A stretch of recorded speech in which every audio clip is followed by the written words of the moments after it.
Okay, we're starting part two here of restudy on the Gebel Arak knife.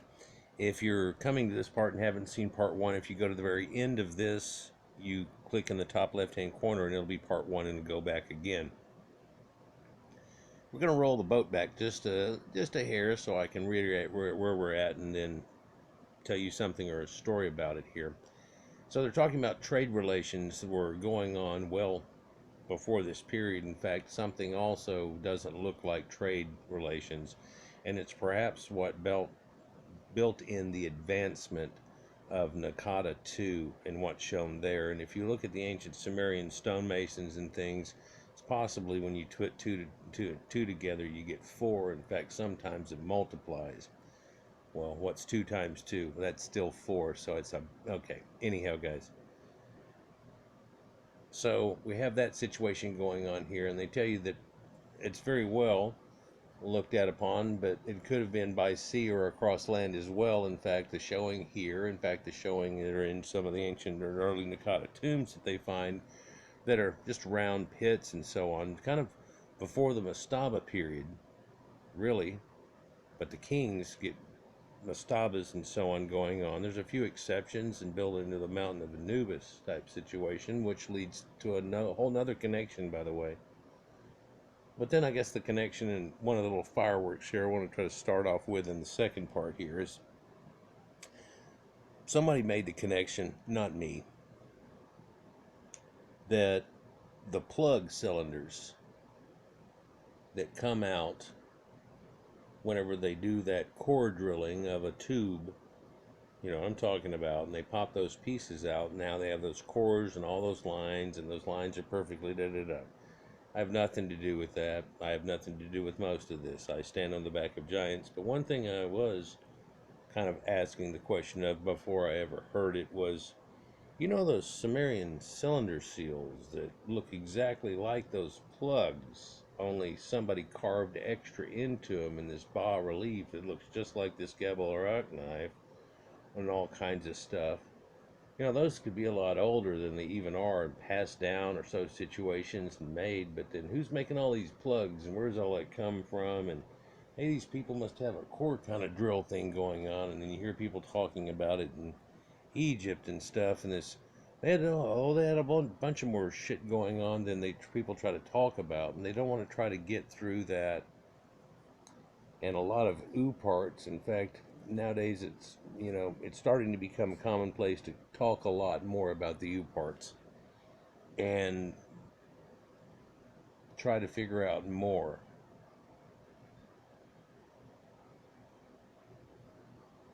I try to help with that for what I can do. They tell you that it lasts about 250 years or more, and then the emergency of Dynasty 1 comes out of that, and it becomes a more fleshed out, unique Egyptian art and cultural styling. And interesting enough, the Gebel Arak knife is not the only of its type to be discovered, though, with pre-dynastic Egypt. Several similar ceremonial daggers have been discovered, and it can be agreed that they were an important symbol of power for the era. They allow the same design elements, or they follow the same design elements, with flint and ivory being the dominant materials in use. The one that makes Gebel Arak a little special is it shows the Sumerian iconography a little bit better. But then if we look at some of the ancient Sumerian inlays and stuff, there's rows of people with cows and things going on in those, and a lot of rowing of those and so on, and that's what's shown on the other ones, although they're a little bit in worse shape. We're going to see some in a minute.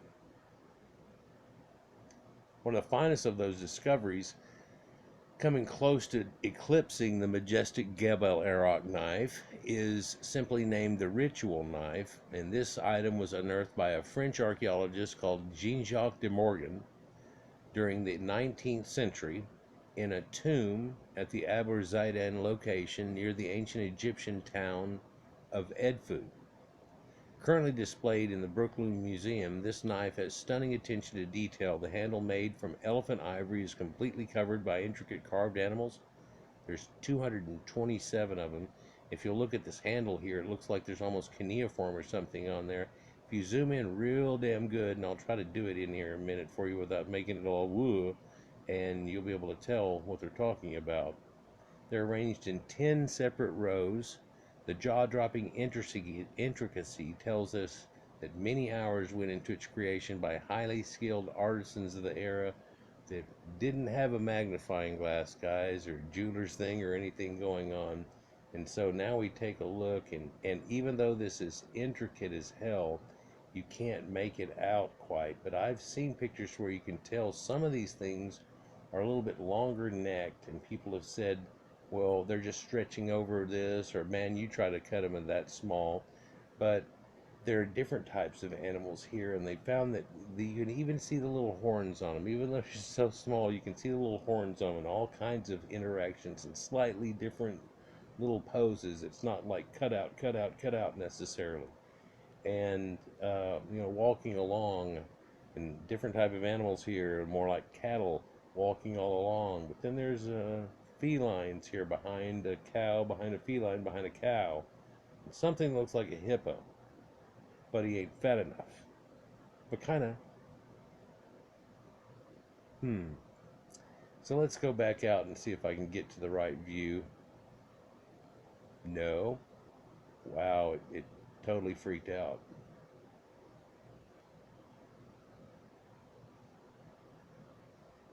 Oh God, and I don't have to edit this just for this crap. To imitate is to learn. A similar knife to that one is the Pitt River's Flint knife. As was the case with the Gebel Arak knife, it was bought in the 19th century by Reverend G. Chester, who traveled through Egypt and bought the knife from a local antiques dealer, again, through shady circumstances. The later reported finding it at a location called Sheikh Hamada, which is near the Egyptian city of Sohag. The immaculate flint blade is almost identical to the Gebel Rock knife, just somewhat larger. The ivory handle of the Pitt Rivers knife displays a selection of Egyptian animals, though, organized in 6 rows, including some unique animals such as the ibis, hartebeest, and Barbary sheep and jackals. And no, you can't even get a good close look at it. But if you look at the blade, the center part of it has all been sanded away, and it's been left with pretty much a serrated upper edge. Again, it goes along straight for about 2/3 of the blade and starts to arch up, and the bottom bananas around, and it has that pseudo sickle-ish design. But cutting on an arc like that works fantastic. And if you look at that arc of the bottom, regardless of the way the top looks, if we were to think of it as being a little thin thing, you can almost see a samurai's arch of that cutting edge and that angle there. And there's also slight serrations, but only in a portion of it, right in the middle area, right in here. There's little shark teeth that are in there. And so when slicing, it would slice, grab, rip, and then slice deeper somewhat, maybe. Perhaps it had it all the way across it. There's a few little places where it looks like it may have, and that's from back flinting, and neither one of these do they show the back picture on. The Gebel Arak knife, since its chance discovery in some backwater Cairo shop, has been widely considered by scholars and Egyptian civilization enthusiasts as one of our major monuments of pre-dynastic Egyptian art. Pardon me. Get a drink here.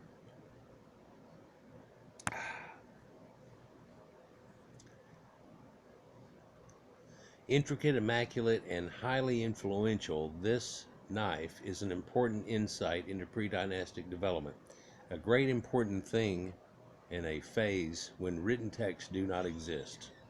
It tells us of an obvious and very important connection between Egypt and Mesopotamia, which has surpassed trade and economies and penetrated deep into the cultural development of an emerging civilization that would surpass its contemporaries and ascend into the crowning heights of human development. Quite often, Sumerian Babylon gets overlooked. In fact, I think of the Bible kind of attitude towards it. has a lot of that to do with that. And then also what we call the Holy Land, of course, too, because everything, and of course all archaeology was trying to go verify that in any way they could for quite some time. Some still do to this day in a way. But again, they kind of hint to that idea that once you got two and two together and you added this third element into the situation that had other knowledge that maybe was not evident to these people, it kicked off to another range. Well, if you got all this going on, you could do this and click. And yeah, it took a little while to turn a early 1900s car into the cars we have today. They didn't do it on quite that fast of a rate, but it didn't take too long before they became an intense civilization that pretty much helped feed everybody else. As I've indicated in other videos, their harvesting season was a little different than everybody else and a little later, and if somebody had a bad year, it's probably possible that because of where they get their snow from, they may have had just fine, and there was only a few times where it hit everybody real hard. But that's not in this story here. So, and not only this, they talk about of being, height of development, Sumerian influence, all together. But the Gebel Arak knife gives us important insights into the development of human civilizations as a whole. Ding. And it provides proof that more advanced civilizations actively influence and helped other cultures to reach equal technological standards. Ding. The Caucasians, they've been doing this forever, it seems, and going around and helping out people and making it happen. A lot of it, of course, because the four corners of the earth was pretty much them. They were helping each other out in the ways that built up to a point, but during that they also helped out many other cultures. Some were unknown, though, until much, much later. And let's just continue. One theory suggests that Mesopotamian craftsmen and artisans were actively working in Egypt and teaching and influencing the Egyptian artisans who created the Gebel Arak knife. Now, I've seen people say this before, and it almost gets to a point of insult to say that, hey, some of these artisans from over here left, and they went over here, and they started being part of the schools and part of the scribe thing that went on. Where's their popcorn come from? Well, these guys already had a school kind of thing going on. In fact, they talk about it, so that must, maybe, and there's a lot of people who are all about Egypt, and of course, I really wasn't all about Egypt, so now we've got that football teams that are against each other a little bit, and it's not so. I'm trying to say that there's some influence here, and sometimes you even get a fight with that, even whenever these professionals come out and say it. You get a lot of rub, but people get chapped, and especially Egypt, and we've talked about that before, and why that might be. So I've seen a guy where they say, oh, well, when Egypt went down, they stole their artisans and they went to here, but then the other people went to here, and that's the reason they staggered and didn't have as good of artisans and da-da-da and everything. And you go, it makes a whole lot of sense. And one day in genetics, if they find this pocket of them that comes in and this happens and everything, they'd be able to do that. But it doesn't seem like it really follows that necessarily, and that these people lost all their artisans. In a video coming up, I'm going to talk about where the Sumerians and their artisans come from in their earliest writings, where they talk about the lords of Arata, where that comes from. And it's much farther up the Tigris and Euphrates and into that area leading into the Caucasus Mountain range and Anatolia and so on. And the Hittites, or the pre-Proto-Hittites, or Hurrians, if you will, and Mitanni, and the people that show up, and they're Nakolkians and so on. But that's a different endeavor altogether.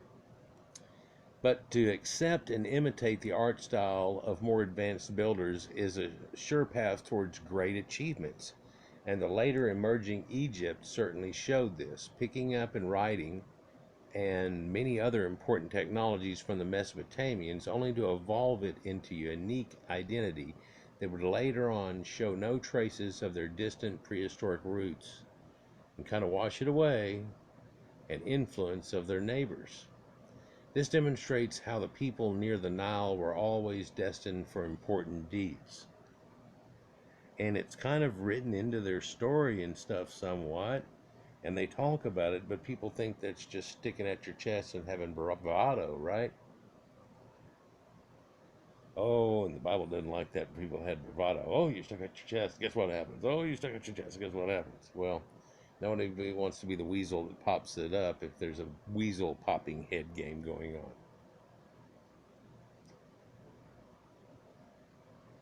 But these people, let's refine that last statement. These people that ended up making up the pre-proto-Egyptians and the part that came in there too were all predestined somehow for important deeds. And the Bible does kind of tell that story in its mythological, whimsical web that it weaves. And if we look at it today, it didn't quite come out like they said, but it sure did come out showing this as an example from long ago. The dawn of a new era.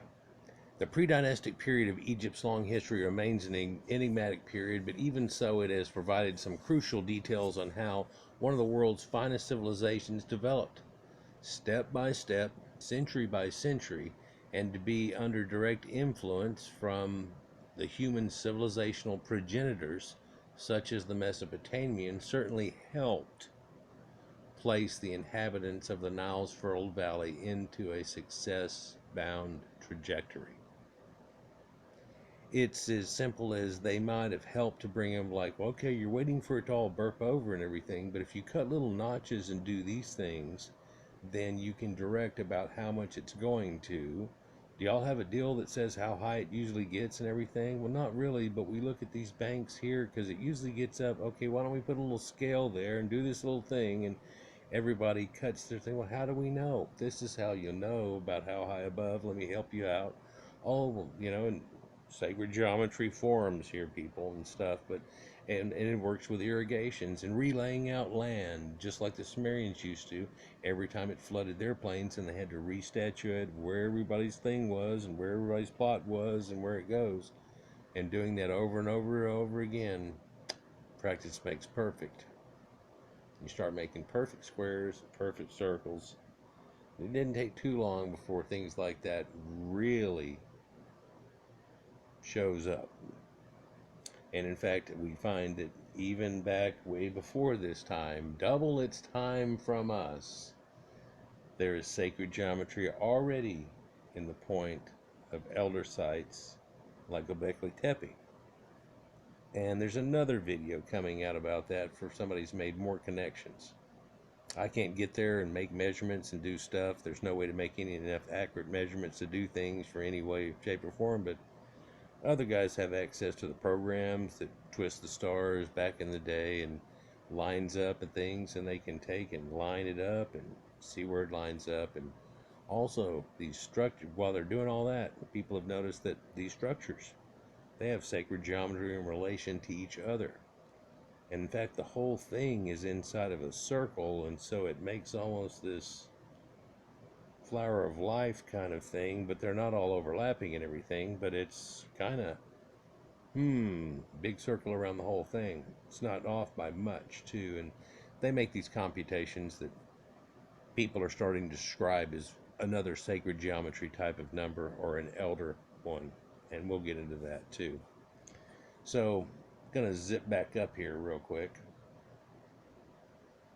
and we're gonna look at this ancient fighting that they said was, I made fun of it and called it skinheads and hippies here, but so these hippie Egyptians and these skinheads here in the fight that ended up backing up. Nope, not what made it up, started up doing the thing, but did something like this also happen with Narmer? Yeah, but there's a culmination of things that happened here too. For there was this Nile Valley civilization, and these people that were not them, that were Libyans and stuff that are later, right? And there's Phoenicians kind of thing going on.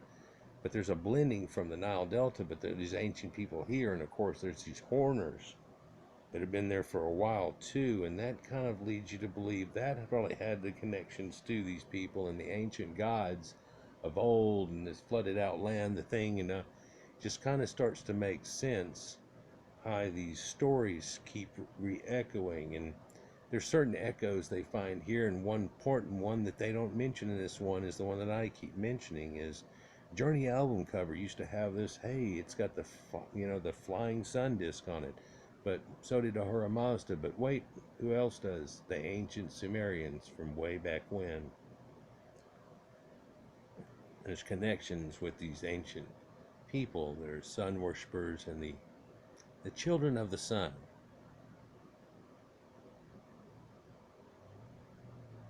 Peace.